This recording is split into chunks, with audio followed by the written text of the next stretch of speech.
Hey everyone, this is George Soto and you're watching Startups Unedited.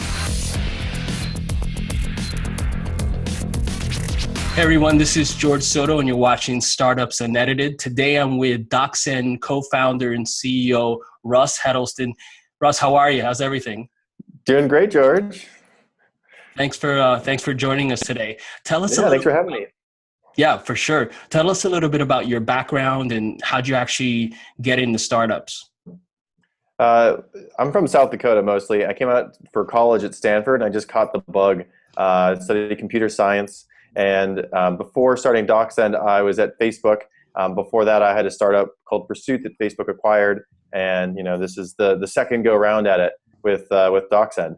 So you're a two-time serial entrepreneur, meaning you're crazy. You know that, right? I'm just one more time. Yeah.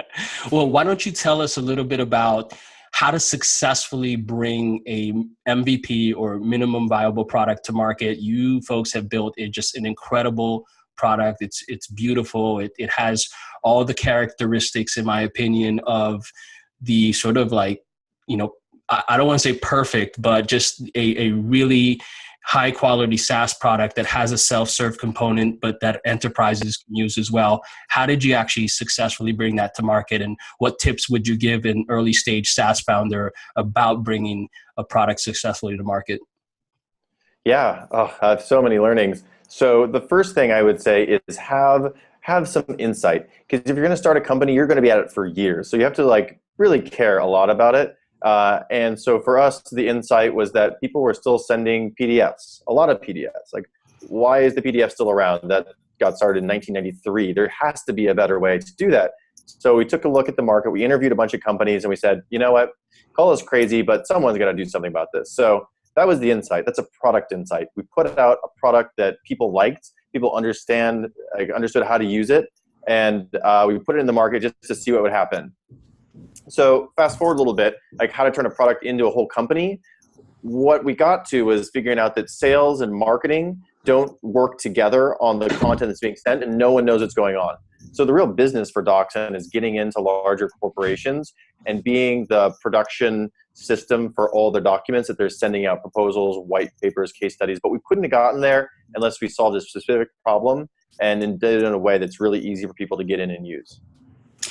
So what are some of those early sort of steps that a founder would take to be able to discover that, hey, you know what, this is not just an idea that's in my head that I think is cool or my co-founders think is cool, but it's actually a problem that organizations have? How did you tactfully actually reach out to these folks? So we actually had a friend of ours who used to work at IDEO and took us through the IDEO interview process. And so we actually did a bunch of interviews before we even had a product. And we'd sit them down, we'd ask them workflow questions about what they do, what they send, how it works, and what problems they have. And we would record them and transcribe them and look for common threads of issues that these people had. And so for a lot of people, where's the content going? Who cares? When do I follow up? We found a lot of common things in there. And then before we even built a product, we actually then had an idea of this is how this product works. We interview people again, ask them, hey, there's this thing, here's how it works. How excited are you about this? And so we had to really convince ourselves, we had to have the users convince us that this was a thing worth solving. Because we might think it's a good idea, but you need other people to tell you that they also think it's a good idea, and you need them to ask you, when can I use it? Can I use it now? You can kind of see the difference between someone being that's nice, and when can I use it? Fantastic. Russ, thank you for joining us and providing insight. If folks want to follow you on social media, what's your Twitter handle and where else can they find you? Yeah, Twitter handle at Heddleston, also on LinkedIn and post there actively as well. And then we've got a lot of good content just on the DocSend blog that we all spend time on. Awesome. Well, have a great day and thank you so much.